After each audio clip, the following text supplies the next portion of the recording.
rescue workers continue the search for survivors of the tsunami in Indonesia. More than 370 people are now known to have died. There are fears the death toll could rise, with warnings of more deadly waves triggered by volcanic eruptions. The families of those still missing are hoping and praying that perhaps there will be miracles here as people grieve over what's been lost in yet another natural disaster to hit Indonesia. The couple arrested over the drone chaos at Gatwick Airport say they feel completely violated. Elaine Kirk and Paul Gate, who were released without charge, say their privacy was exposed. We're feeling completely violated. Our home has been searched and our privacy and identity completely exposed. Our names, photos and other personal information have been broadcast throughout the world.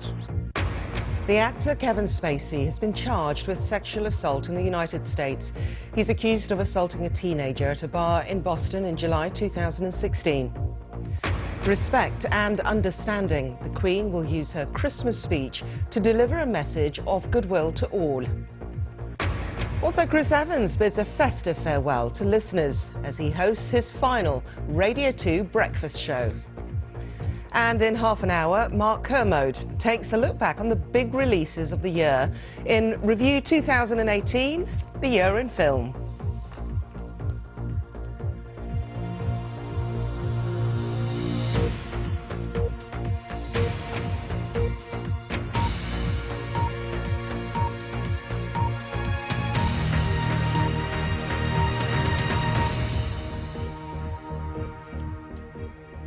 Good evening. Indonesia's disaster agency now say at least 373 people were killed and a further 128 are still missing following the volcanic eruption and tsunami that swept through Sunda Strait on Saturday. More than 1,400 people have been injured. Thousands of people who live on the islands of Java and Sumatra have been forced to evacuate to higher ground as the tsunami hit coastal areas. Well, today, there have been more eruptions from the Anak Krakatau volcano, sparking fears of another tsunami. Rebecca Henschke has the report. Rescue workers clear away the rubble in a race to find any survivors. In this villa, none have been found. Villas like this one, built right on the shore, didn't stand a chance when the huge waves hit. This, the state of the swimming pool and the villa now. Teams from the military and the search and rescue teams are here clearing away the rubble to make way for what will be a slow rebuilding process here. The tsunami hit this popular local tourist destination at night without warning. The National Disaster Agency admitting their tsunami detection buoy system has been broken since 2012. When President Joko Widodo visited to inspect the relief effort here, he faced some tough questions and vowed to do better. We don't know yet for sure where the source of the tsunami was. It's still being checked. In the future, the relevant agencies will provide detection equipment, systems that can give a warning to everyone. That comes too late for these families, here to find loved ones amongst the dead. Those identified, taken away in ambulances. Others, like this man, are still searching. We are not at peace. We just want him returned to us in some way. We are preparing ourselves to accept the worst. The vocalist of the band 17 that was performing on stage when the tsunami hit is here to put his wife to rest. Posting this video on social media, he says, "We're traveling again together, my love." Authorities are warning it may not be over yet, telling people to keep away from the beaches due to fears that ongoing activity from the Anak Krakatoa volcano could trigger a new tsunami. That was Rebecca Henschke reporting there. Now, the Security Minister, Ben Wallace, says security forces can deploy detection systems throughout the country to combat the threat of drones following the travel chaos at Gatwick Airport. Officers say the investigation remains active after the release without charge of a couple from Crawley. Despite earlier saying sightings may have been mistaken, 67 reports made by the public, passengers, airport officials and police officers are being investigated. A reward of £60,000 has been offered for information. Well, that couple arrested over the drone chaos at Gatwick Airport say that they feel completely violated. Paul Gate and Elaine Kirk, who were released without charge, said their privacy and identity had been completely exposed after being named in the media and their home searched. As you can probably imagine, we're feeling completely violated. Our home has been searched and our privacy and identity completely exposed. Our names, photos and other personal information has been broadcast throughout the world. We are deeply distressed, as are our family and friends, and we are currently receiving medical care. The actor Kevin Spacey has been charged with sexual assault in the US after allegedly assaulting an 18-year-old man in a bar in Boston, Massachusetts. After the news broke, the House of Cards star posted a video on YouTube. In the clip, he appears to be in character as President Underwood from the hit Netflix show. Kevin Spacey has rarely been seen in public since allegations first emerged against him in October of last year. He's due to appear in court early next month and has previously said that he didn't remember the incident. Well, our correspondent Gary O'Donoghue joins us now. First off, Gary, just tell us more about these charges. Well, the results from an incident in 2016 in Nantucket, in which it's alleged that Kevin Spacey plied an 18-year-old man with drinks and attempted to assault him, and the charges are indecent assault and battery. Now, we understand that there'll be an arraignment hearing on the 7th of January to hear those charges, and presumably at that stage Kevin Spacey will also enter a plea. He hasn't commented directly on this case since the court date was announced, though as you mentioned, there is this really bizarre YouTube video that he posted within minutes of that becoming public, where he appears to be in his character as Frank Underwood, as you say, from the Netflix series, and he appears to be urging viewers, though not specifically, to only believe things based on evidence and facts.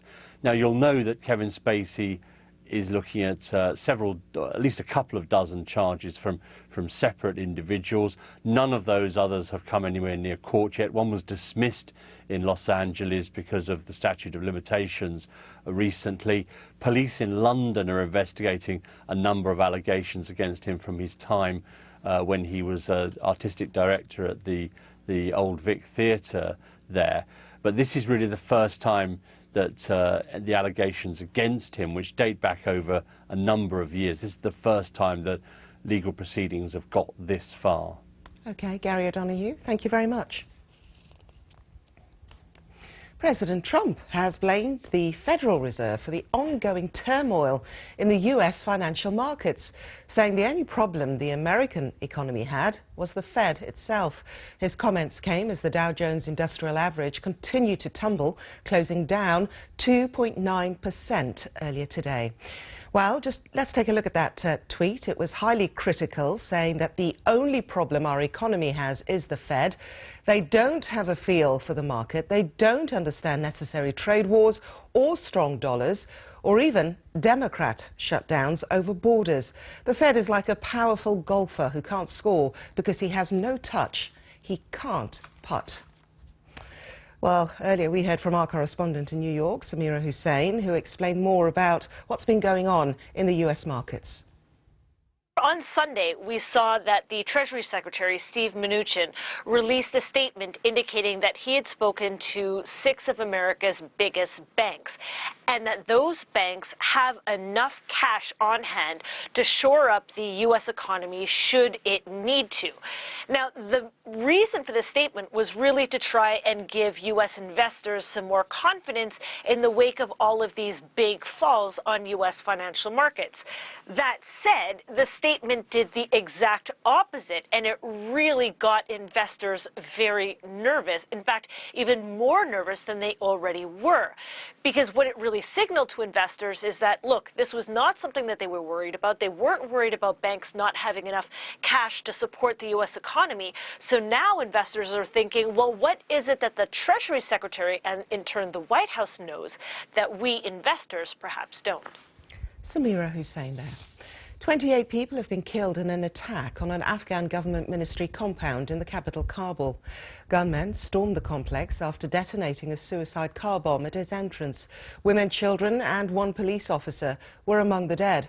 Several people were injured, including some who had reportedly jumped from the 3rd floor to escape. It's not yet clear who's responsible for the attack. Around 3,000 people have been evacuated from an apartment building in Sydney after residents heard a loud crack. Police say the newly opened Opal Tower had moved 1 to 2 millimetres. Residents are now preparing to spend Christmas in an evacuation centre as an emergency operation takes place to determine the extent of the damage. Fire and rescue, USAR specialists, ambulance, SOT paramedics and public works engineers will be making entry to level 10 to investigate the cause of the crack and to determine whether the building is safe to inhabit or if any further remediation works are required. The Queen will urge people to treat each other with respect during her annual Christmas message, which will be broadcast tomorrow. The comments, which have been released by Buckingham Palace to newspapers, are likely to be seen as an attempt by the monarch to calm the debate over Brexit. Here's our royal correspondent, Nicholas Witchell. Throughout her reign, the Queen has always been notably cautious whenever it's come to making a comment which could be construed as an observation about the political debate. But with the nation divided over Brexit, it would be strange if the head of state, in her one personal message of the year, did not make some attempt to address people's concerns. Her Christmas message was recorded earlier this month at Buckingham Palace, when the Brexit debate in Parliament was at its height. In the broadcast, she will say this: even with the most deeply held differences, treating the other person with respect and as a fellow human being is always a good first step towards greater understanding. The context of those remarks isn't clear from what Buckingham Palace has released. It may be doubted whether the Queen has said anything explicit about Brexit, but it's clear that the Palace is hoping these few words and a reference to the for the Christmas spirit of goodwill to be heeded will be construed as an attempt by the monarch to soothe the Brexit debate. Nicholas Witchell, BBC News. Theresa May has written a letter published in the Daily Express urging people to put aside their differences over leaving the EU and to focus instead on what they can achieve together. In a separate Christmas message to British servicemen and women, the Prime Minister praises the work done after the Novichok attack in Salisbury and their role in fighting international terrorism. In his Christmas message, the Labour leader, Jeremy Corbyn, praises the compassion of those who help the homeless and refugees. A British-Iranian academic from Imperial College London, who was arrested in Iran earlier this year, has been released and has returned back to London. Professor Abbas Adalat, an expert in computer science, spent 8 months in detention on security charges. Meanwhile, London's Mayor Sadiq Khan has renewed his call for the charity worker Nazanin Zaghari-Ratcliffe to be released from prison in Iran today, in time for Christmas and her birthday on Boxing Day. Jim Weeble reports. He is a renowned expert in computer science at London's Imperial College and also a prominent campaigner who has given media interviews often about his opposition to sanctions and military intervention in Iran. Yet despite this, while visiting Tehran, Professor Abbas Adalat, a dual British citizen, was arrested and accused of being a spy. The Foreign Office and Imperial College London both confirmed today that Professor Adelat had returned to the UK, ending his 8-month ordeal. No doubt providing relief for his family and the many in the academic world who campaigned for his release. But he's not the only dual British citizen who's been held in Iran. Nazanin Zaghari-Ratcliffe from West Hampstead will be spending her second Christmas in an Iranian jail, imprisoned for spying, a charge she vehemently denies. Today, along with her husband Richard Ratcliffe, the mayor issued a statement saying Nazanin has been wrongly detained in an Iranian prison for over 2 years. She has done nothing wrong and broken no laws. We are calling on the Iranian authorities to release her at once. I think today's news is obviously positive. There have been other positives recently. There have also been some negatives, and I spend my time looking at the tea leaves of everything that happens and trying to read what it means for us. Politics in Iran is volatile. Politics in the UK is pretty volatile these days. So it is a bit take it day by day and keep hoping and keep pushing, and yeah, anyone's guess what happens next. In November, the Foreign Secretary Jeremy Hunt met with Iranian officials to press the case for the release of Nazanin and others being held in Iran. For Richard Ratcliffe, the goal is not to spend another Christmas apart from his wife. Jim Weeble, BBC London News. It's 16 minutes past 10. The headlines now on BBC News. And rescue workers continue the search for survivors of the tsunami in Indonesia. More than 370 people are now known to have died. The couple arrested over the drone chaos at Gatwick Airport say they feel completely violated. Elaine Kirk and Paul Gate, who were released without charge, say their privacy was exposed. The actor Kevin Spacey has been charged with sexual assault in the United States. He's accused of assaulting a teenager at a bar in Boston, Massachusetts in July 2016.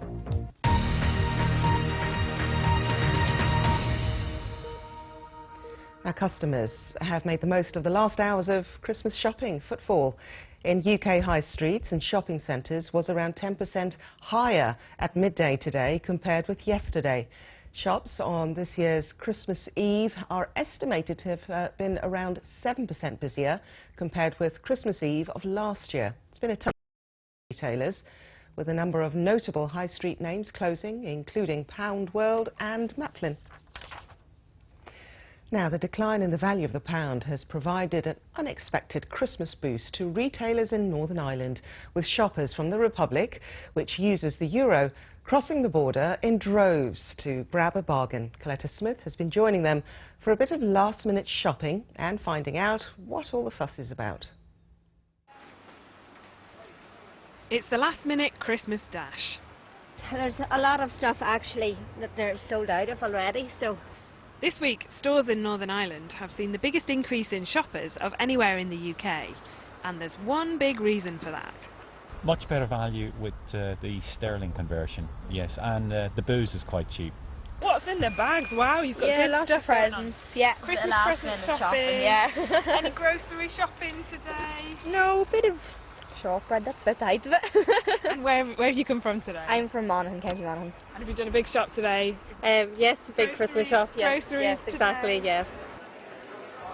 Irish government statistics show that 1 in 5 shoppers from the Republic have travelled north this year to get more for their money. Border towns like Newry have felt the boost. It's been a tough year for retailers, as is broadly broadcast, but as I said, we benefit greatly from the southern trade, shoppers coming from as far off as Dublin, and it's one thing we've always benefited from. Now euro 66.28 please. Down the road the tills are ringing in 2 currencies. Euro 33.67 please. The fall in the value of the pound has been a huge boost to Seamus's business. 75% of his customers cross the border. If Northern Ireland's retail sales are up, like, it has to be driven by Southern Irish people, like, there's no doubt about it. We're one of the people that's quite happy that there has been a vote to leave the European Union, and so much fluctuation with the currency. It's been very advantageous for us. Each of these would have cost you €1.23 a couple of Christmases ago. Now that's just €1.10. If you multiply that across a big family shop spending hundreds of pounds, the savings add up. The washing powder for me is cheaper, right? You know, there's great bargains in that shop. So, and in the off license as well. While retailers across the UK have had a tough year, a steady stream of shoppers travelling across the border have given Northern Ireland shops a Christmas bonus. Coletta Smith, BBC News in Newry.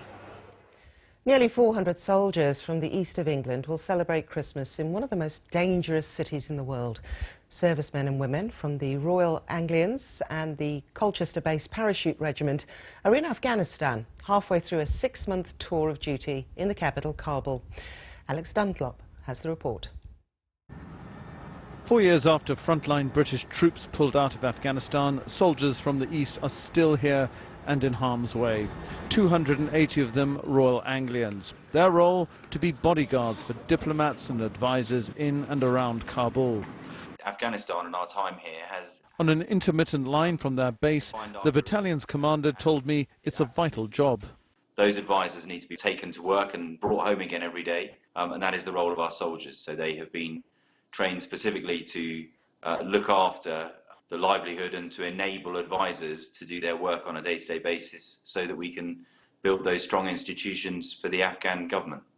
1st Battalion has a profound link with this war-torn country. 7 tours in 17 years, from fighting insurgents to trying to keep the peace. Afghanistan is in our DNA now. It means something to us, and you know, it emotions in all of us. Those that serve once or serve 5. So there is a bond here that will forever be. For Afghans, tomorrow is just another day, but for the Anglians, they'll take time out to celebrate and most of all to contact loved ones back at home. We will have a traditional Christmas lunch, and I think importantly what we will do is just try and make sure that we give all the soldiers as much time as possible to get on FaceTime and WhatsApp and everything else to speak to their families, because just keeping that link is probably just as important as being able to sit down and have roast turkey together out here. This latest tour of duty is not about combat, but about avoiding it. The Anglians will leave Kabul in March without, they hope, firing a single shot. Alex Dunlop, BBC Look East.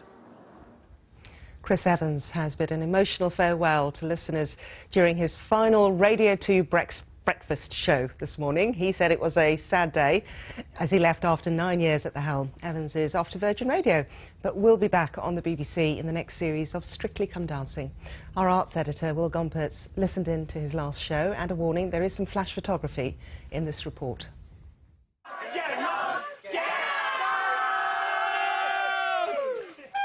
Ta-da! And with that, Chris Evans signed off for the last time as host of Britain's most popular radio show. He took it over in 2010 from a broadcaster who was an inspiration to him, the late Sir Terry Wogan. He said, because he was such a wise guy, he said that there may not ever be a right time to go, but there could be a wrong time to stay. So I'm taking the great man's advice. And the kind of show we wanted to do today was, we really wanted to leave them laughing, not you know, crying, because there's been a lot of tears throughout the show. You know, hopefully always for the right reasons. But enough now. Happy Christmas, everyone. And there was plenty of laughter, but also at times a very emotional presenter. Most of all, of course, I would like to thank my wife, Natasha.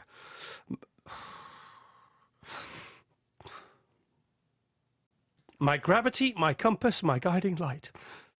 He then put his wife on air, who also choked up. Today's gobsmackers are chosen by Noah and Eli Evans for their moustache. Oh, for goodness sake. Now do you get it? Oh my. Do you get it now? Thanks for that. So this is the Radio 2 breakfast show studio that Chris Evans made his own for nearly 9 years. He might have gone, but still a hint of him here, in the shape of this cart deck which played all his well-known jingles. Wonderful Day, Wonderful Week, This is London, Tarzan Yell, and all the rest of it. And in a way, that gives a hint of his talent as a broadcaster, that he was able to transform this quite dull, soundproof space into a vivid, wonderful world, which interviewees responded to and listeners loved. And there's no cheaty turbocharging here. It wasn't all plain sailing for him at the BBC. His then £2.2 million plus salary proved controversial when made public. And then there was a short-lived, much criticised stint as a presenter on Top Gear. Delivers all that power right to the back of your head. But his high-energy, good-humoured breakfast show was a success. Zoe Ball will take it over in the new year as he moves over to Virgin Radio before returning to the BBC to strut his stuff on Strictly Come Dancing 2019. Will Gompertz, BBC News. Now, pilgrims from across the world have been gathering in Bethlehem this evening to listen to midnight mass. Let's take you live. This is the scene there live. Earlier, the Palestinian Scouts and a bagpipe band paraded in Manger Square across from the Church of the Nativity, which was actually built where Christians say that Mary gave birth to Jesus. So this is the live shot coming from Bethlehem, where the midnight mass is taking place right now. Well, our Middle East correspondent Yolande Nell is outside the Church of Nativity and gave us this update earlier. We've got international choirs entertaining the crowd, but also the Palestinian Scout bands. Earlier, the Scouts escorted church leaders who arrived from Jerusalem into Bethlehem ahead of the midnight mass at the Nativity Church, which is just over there. There's actually been a church on that site since the 4th century, so that gives you an idea of how long Bethlehem has really been reliant on religious tourism for its economy. And according to the Palestinian Ministry of Tourism, this has been a record year for the number of visitors who have come to visit Bethlehem. That gives people here something extra to celebrate, because often, of course, tourism does take a hit because of flare-ups in violence, because of the Israel-Palestinian conflict. Last year, a lot of parties were cancelled after President Trump recognized Jerusalem as Israel's capital without acknowledging Palestinian claims to the eastern part of the city, which the Palestinians want as the capital for their future promised state. Now, this year, people really do want to come out and party. They say that Christmas must be a joyful time, a happy time, and you can see plenty of evidence of that all around me here. That was Yolande Nell. And Pope Francis has also been holding Mass in St. Peter's Basilica in the Vatican as Christians around the world celebrate the traditional day of Jesus' birth. Earlier, the Pontiff criticised the insatiable greed of today's consumerism, calling on people in his homily to make sharing and giving more a part of their lives. Pope Francis, who turned 82 earlier this month, will deliver his 6th Urbi et Orbi address tomorrow on Christmas Day. And we're just going to take you outside. Look at that beautiful site there in the Vatican, and quite a haunting site, but interestingly enough, this Christmas Eve Papal Mass is actually the first that's been held with new energy-saving lighting systems that have been put in place. This is the largest church system in Christendom. It employs around 100,000 LEDs. This is an interesting fact, using only 10% of the energy of the previous system. So Pope Francis there, moving on with the times. That was live in Rome. Now, the Christmas carol Silent Night is celebrating its 200th birthday. The carol was first performed in Austria, in a village near Salzburg, on Christmas Eve, 1818. Bethany Bell has more.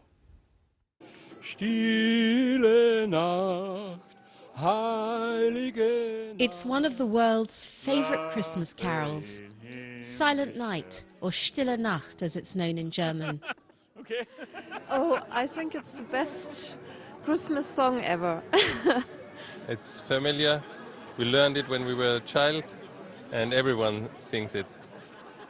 The carol is 200 years old this Christmas, and it comes from Austria. This is where Silent Night was first sung on Christmas Eve 1818 in the village of Oberndorf near Salzburg. The original church doesn't exist anymore. It was badly damaged by floods at the end of the 19th century and had to be demolished. This little chapel was built in its place. A priest called Josef Mohr wrote the words. He asked Franz Xaver Gruber, a school teacher and an organist, to compose the melody. According to legend, the church organ had broken down, damaged by mice chewing at the bellows, so they had to sing it with this guitar. But historians believe that the mice and the broken organ are probably just a myth.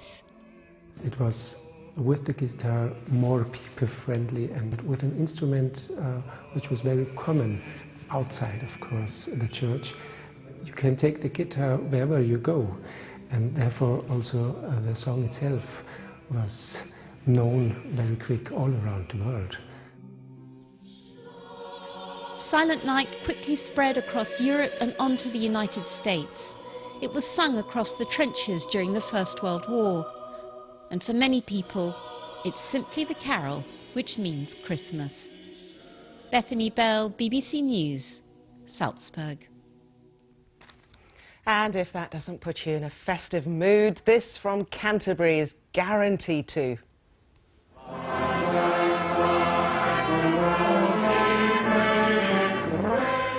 Well, it looks like almost the entire town has been led by the Archbishop. Carol singing. Every inch of the town centre was filled with crowds harking the heralds.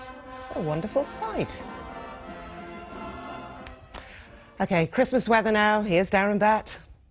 Hello there. If you are going to be travelling overnight or on Christmas Day morning, the main hazard is going to be fog. That's developing a little more widely now, thickening up, particularly across parts of northern and eastern England and into the Midlands too. Further west, this cloud is moving its way northwards. Quite low cloud, so it could be a bit murky over the hills. Clearer skies across eastern Scotland, northeast England means a frost here. And it's always going to be colder down the eastern side of the UK, milder further west. So morning fog across some parts of England particularly. That will slowly lift through the morning, perhaps only into low cloud, so it's going to be a pretty grey day for most places. Cloudy skies, sunshine a bonus for northeastern Scotland, northeast England, perhaps northeast Wales, but at least it's a mild one. Temperatures perhaps 12 degrees in Northern Ireland, chillier for eastern parts of England after that slow, foggy start.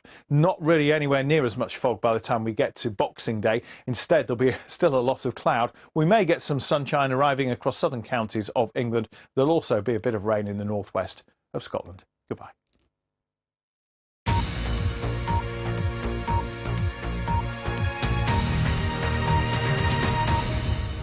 Hello, this is BBC News with Lekwesa Burak. The headlines.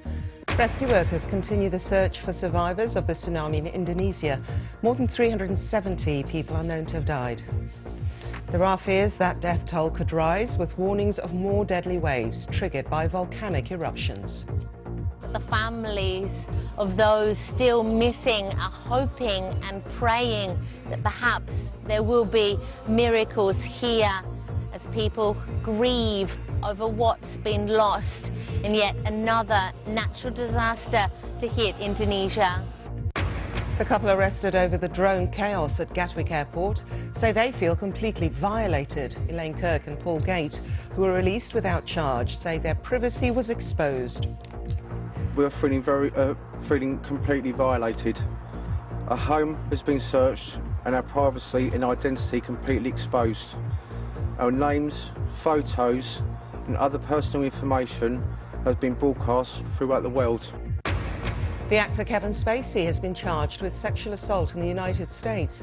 He's accused of assaulting a teenager at a bar in Boston, Massachusetts in July 2016. Respect and understanding. The Queen will use her Christmas speech to deliver a message of goodwill to all.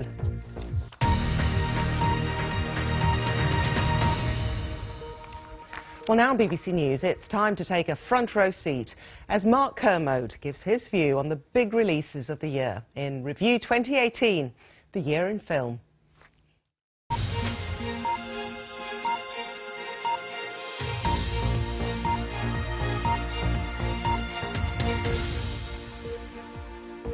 Hello and welcome to this review of the year in film.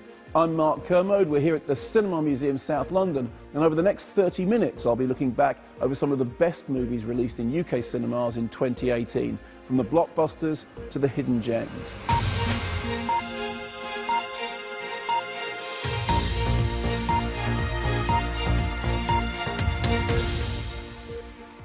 As always, the year kicked off with awards season, with top Oscar prizes spread between a wide range of titles. Frances McDormand won Best Actress for 3 Billboards Outside Ebbing, Missouri. Gary Oldman earned a belated Best Actor Oscar for playing Winston Churchill in Darkest Hour. And the Best Film and Best Director gongs went to Guillermo del Toro's magical fantasy, The Shape of Water, one of my favourite films of the last 10 years.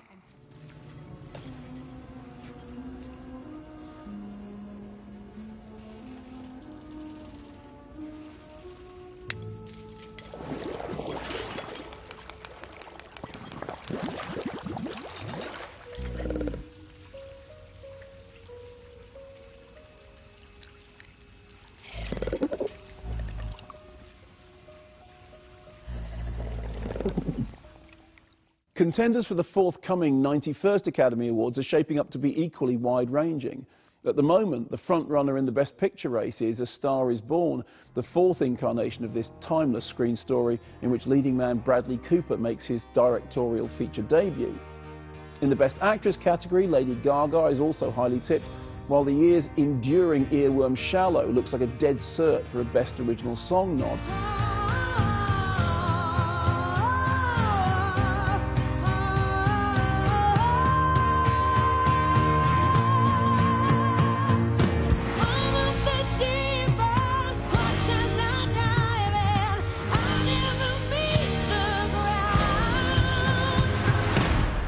But there are plenty of other movies which could derail A Star is Born's winning streak.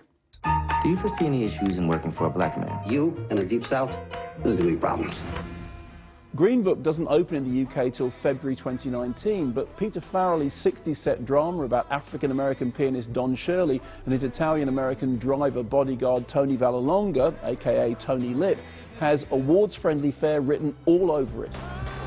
French Connection director William Friedkin's already named it the most moving film of the year. Personally, I wouldn't go that far, but I did enjoy the film, which features great performances from Viggo Mortensen and Mahershala Ali, the latter of whom won a supporting actor Oscar for the 2017 Best Picture winner, Moonlight. So if I'm not black enough, and if I'm not white enough, then tell me, Tony, what am I? Other frontrunners that won't open here until next year include Big Short director Adam McKay's Vice, in which Christian Bale stars as Dick Cheney, and If Beale Street Could Talk, the latest from Moonlight director Barry Jenkins. Also in the mix is Alfonso Cuarón's Roma, an extraordinary black and white drama inspired by memories of the director's own childhood and set in the titular neighborhood of Mexico City in the early 70s.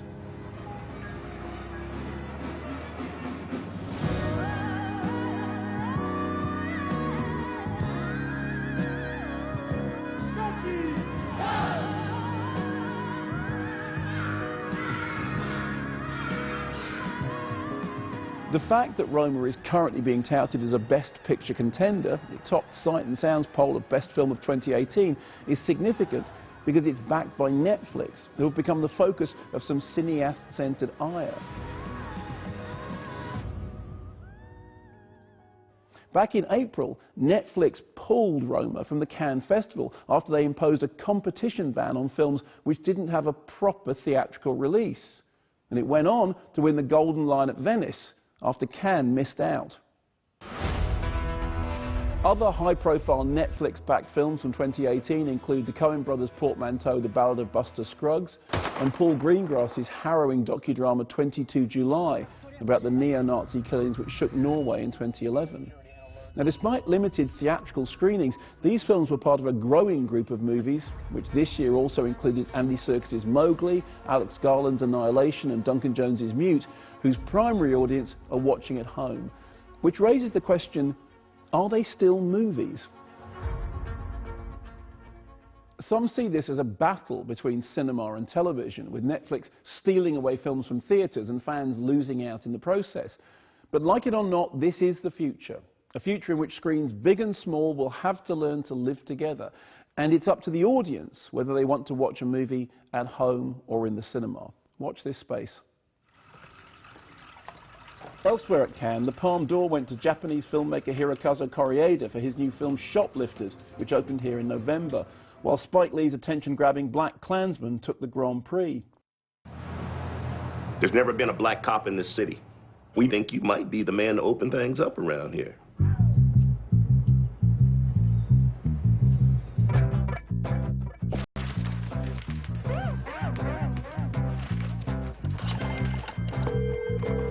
Hello, this is Ron Stallworth calling. Who am I speaking with? This is David Duke, Grand Wizard of the Ku Klux Klan. That David Duke? God, last time I checked. What can I do you for? Based on Ron Stallworth's autobiographical book, Black Klansman is a stranger-than-fiction tale starring John David Washington as the African-American detective who infiltrates the Ku Klux Klan with the help of his Jewish colleague, played by Adam Driver. I think it's Lee's best work since his Oscar-nominated 1997 documentary Four Little Girls. Combining the stylistic slickness of 25th Hour and the controversial potential of Bamboozled, it was produced by the team behind Get Out. And like that film, it slips seamlessly from borderline absurdist humour to all-too-real horror. BlacKkKlansman opened in the UK in August, 6 months after Marvel's Black Panther helped change the whitewashed face of the modern superhero blockbuster. Directed and co-written by Ryan Coogler, who made Fruitvale Station and Creed, Black Panther was one of the best-looking and most entertaining comics-based movies in years.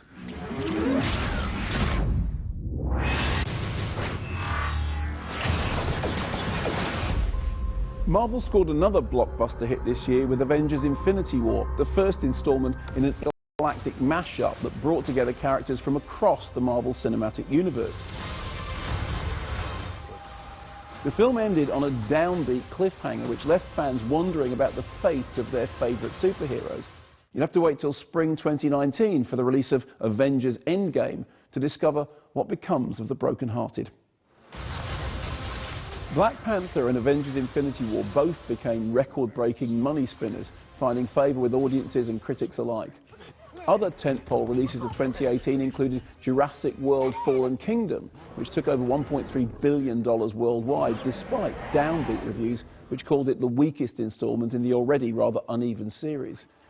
A similar critical fate awaited Fantastic Beasts' Crimes of Grindelwald, the second in the ongoing Harry Potter prequel franchise. And despite being written by novelist-turned-screenwriter J.K. Rowling herself, the film suffered from a superfluity of confusing plot exposition, which many critics, myself included, found rather less than magical. There were less than stellar reviews too for Solo, Deadpool 2 and Ant-Man and the Wasp, all of which nevertheless turned a healthy profit, proving once again that critics really don't influence box office. Despite endless whinging from Hollywood producers about how damaging bad reviews can be, the figures prove otherwise. Which way, Becky? Turn left! Go, go, go, go! What are you waiting for? I'm jumping out a window! Oh, sorry. Good luck. Personally, one of my favourite blockbusters of 2018 was Mission Impossible Fallout, the 6th instalment in the TV series spin-off on which Tom Cruise famously broke his ankle in pursuit of our entertainment. And what top-notch entertainment it was! Directed by Chris McQuarrie, Fallout is a real edge-of-your-seat treat, boasting superbly choreographed action set pieces that leave you breathless.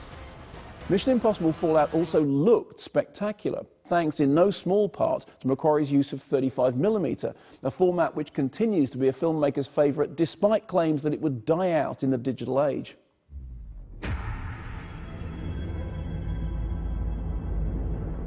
For First Man, the story of the 1969 moon landing, Damien Chazelle and cinematographer Linus Sandgren used a variety of film formats as they followed Ryan Gosling's Neil Armstrong from earthbound grief to extraterrestrial resolution. Sandgren shot the up-close and personal home scenes on handheld 16mm, then shifted to 35mm for the industrial NASA sequences before moving to the stark IMAX clarity of 65mm for the expansive silence of the moonscapes.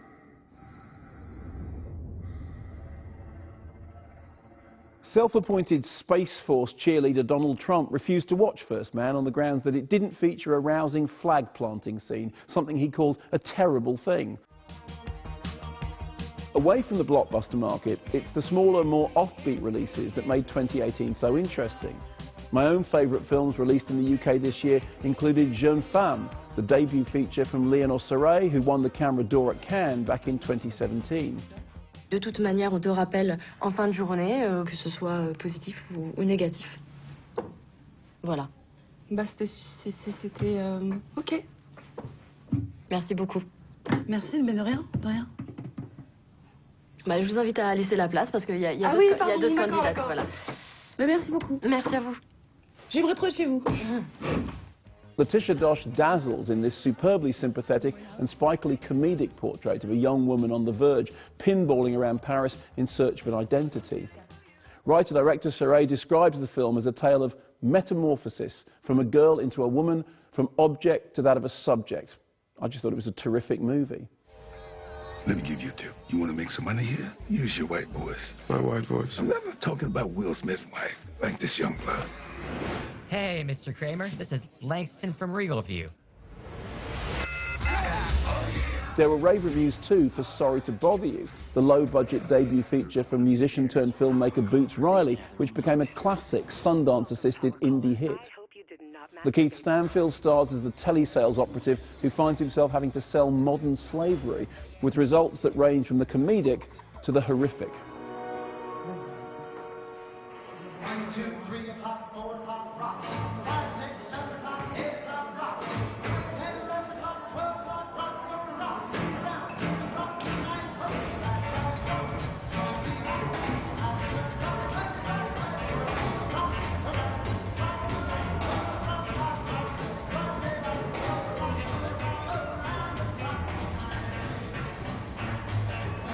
I also loved Cold War, Pavel Pawlikowski's award-winning black and white feature inspired by and dedicated to his parents.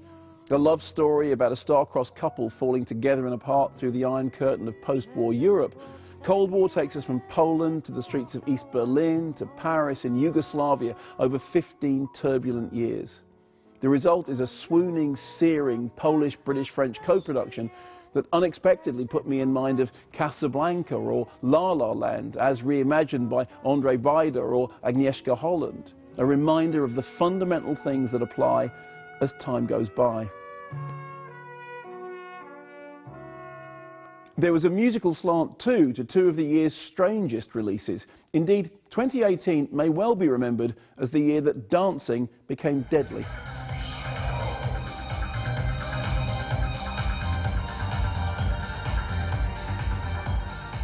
In Gaspar Noé's Climax, a dance troupe descend into drug-addled delirium, leading to a highly choreographed orgy of destruction that at times resembles the notorious exorcism scenes from Ken Russell's infamous 70s masterpiece The Devils. Now, Climax is purportedly based on a true story, although its trance-like stew of contorting, crumping weirdness looks as though it was torn straight from Noé's twisted imagination. Now, significantly, provocative posters for the film played up the director's controversial credentials, screaming, "You despised I Stand Alone, you hated Irreversible, you loathed Enter the Void, you cursed Love, now try Climax," accompanied by an image of the filmmaker raising a glass with a demonic grin. For all its insane excesses, I really liked Climax.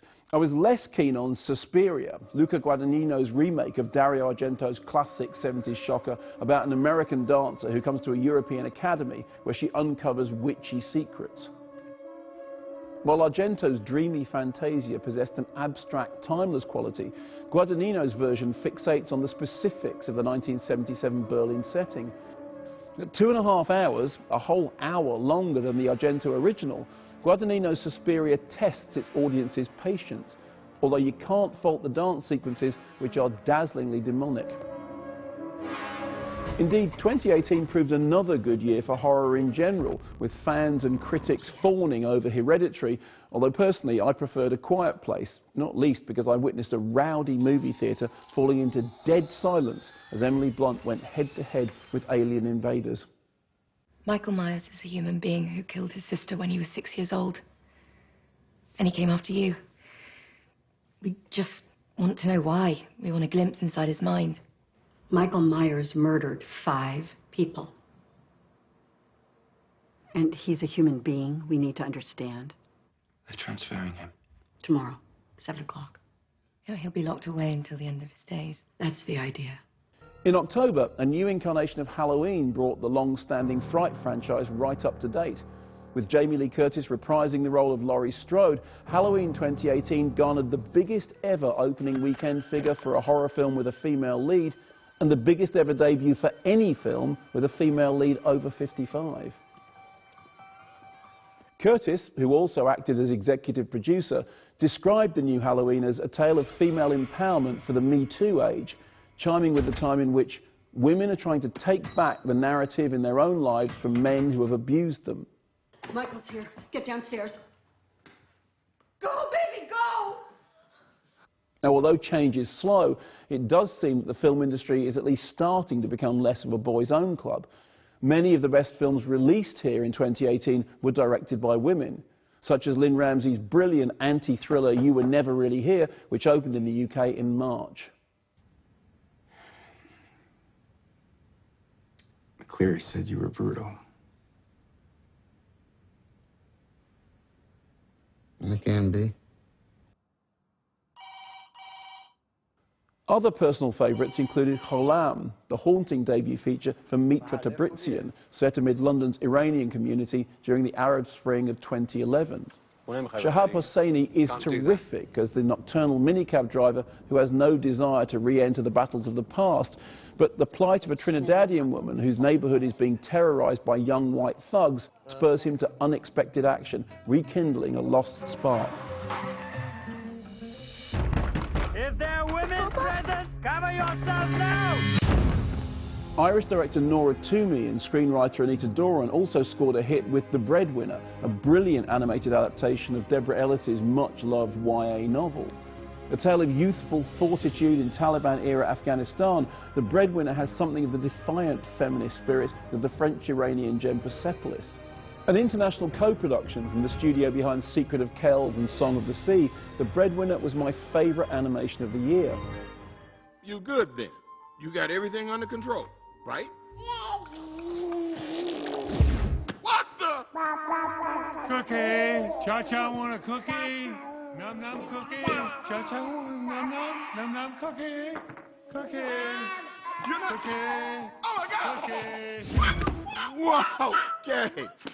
In terms of box office, the year's runaway animated success turned out to be Incredibles 2, a rip-roaring romp with added Jack attack.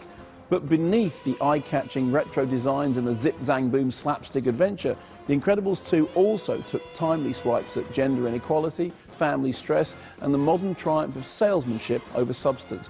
Very much a movie for our times. Chief! Whoa, whoa, whoa! Time to go hunting! Meanwhile, Early Man took viewers back to prehistoric times and the birth of the beautiful game. Released in the run-up to the World Cup, this stop-motion gem was described as Dodgeball meets Gladiator by Nick Park, here taking his first solo director credit on a full-length feature. Since the early days of Wallace and Gromit, Park has become something of a national treasure, a multiple Oscar winner who's been courted by Hollywood studios, but who's retained a quintessentially British sense of humour. You stay. I don't want to attract attention.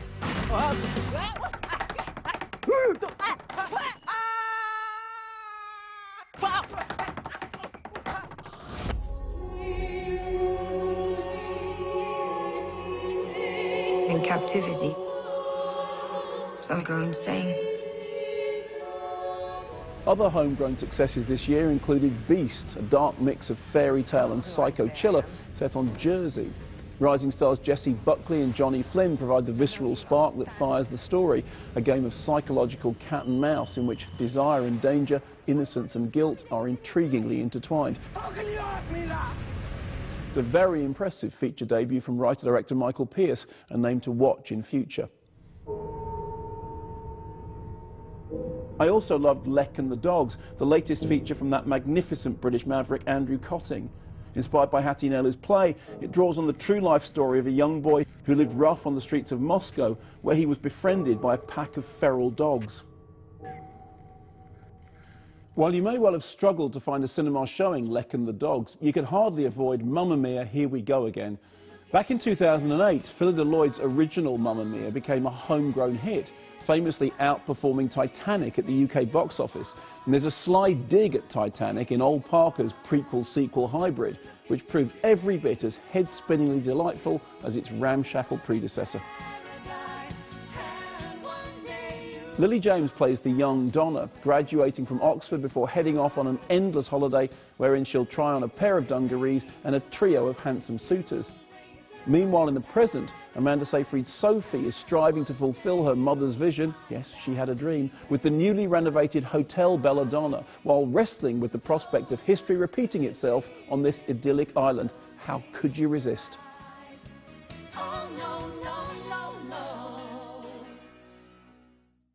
I mentioned earlier on that critics don't affect box office, something that was proven at the beginning of the year when the Hugh Jackman musical The Greatest Showman became a huge popular hit, despite some savagely stinky notices from know-nothing reviewers, like me.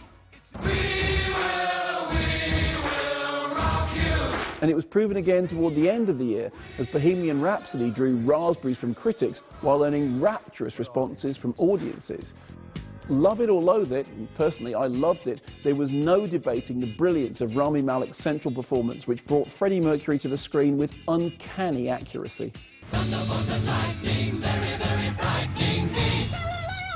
Do it again.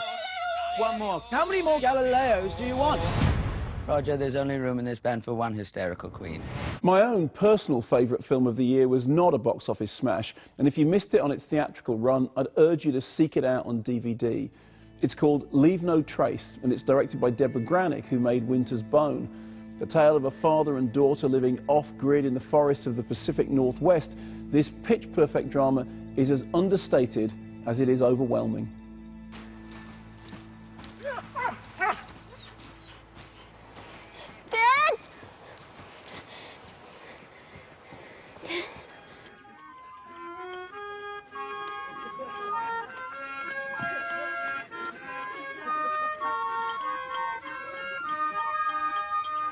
On the documentary front, I was overwhelmed by They Shall Not Grow Old, in which Peter Jackson used cutting-edge technology to breathe new life into 100-year-old footage from World War I. It's a powerfully humanist work, bringing us closer to those who fought in the Great War in this, the Armistice Centenary year.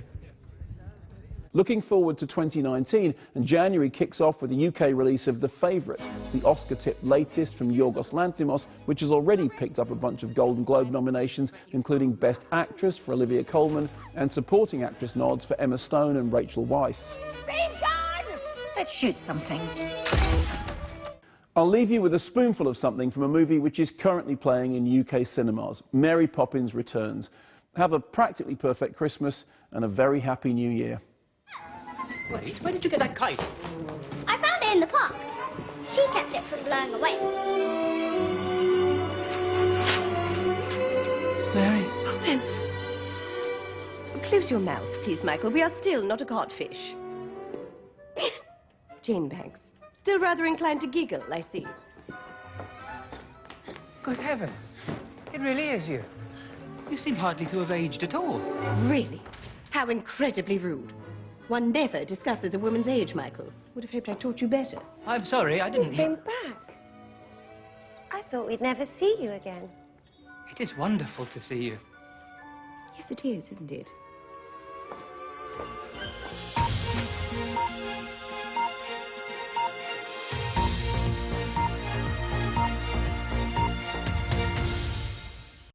Hello there. If you are going to be travelling overnight or on Christmas Day morning, the main hazard is going to be fog. That's developing a little more widely now, thickening up, particularly across parts of northern and eastern England and into the Midlands too. Further west, this cloud is moving its way northwards. Quite low cloud, so it could be a bit murky over the hills. Clearer skies across eastern Scotland, northeast England means a frost here. And it's always going to be colder down the eastern side of the UK, milder further west. So morning fog across some parts of England particularly. That will slowly lift through the morning, perhaps only into low cloud, so it's going to be a pretty grey day for most places. Cloudy skies, sunshine a bonus for northeastern Scotland, northeast England, perhaps northeast Wales, but at least it's a mild one. Temperatures perhaps 12 degrees in Northern Ireland, chillier for eastern parts of England after that slow, foggy start. Not really anywhere near as much fog by the time we get to Boxing Day. Instead, there'll be still a lot of cloud. We may get some sunshine arriving across southern counties of England. There'll also be a bit of rain in the northwest of Scotland. Goodbye.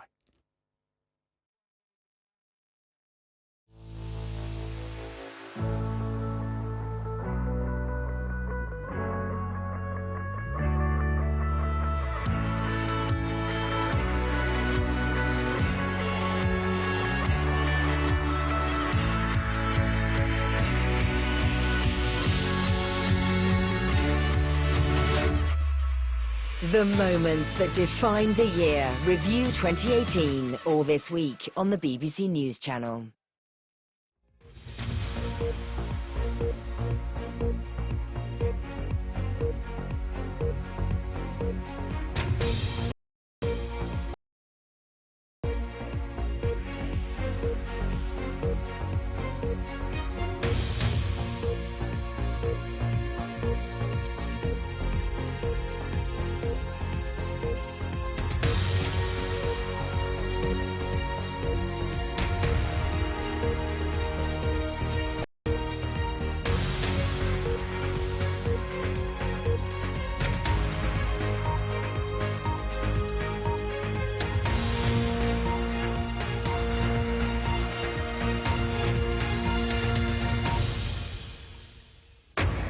This is BBC News. I'm Laquesta Burak. The headlines at 11.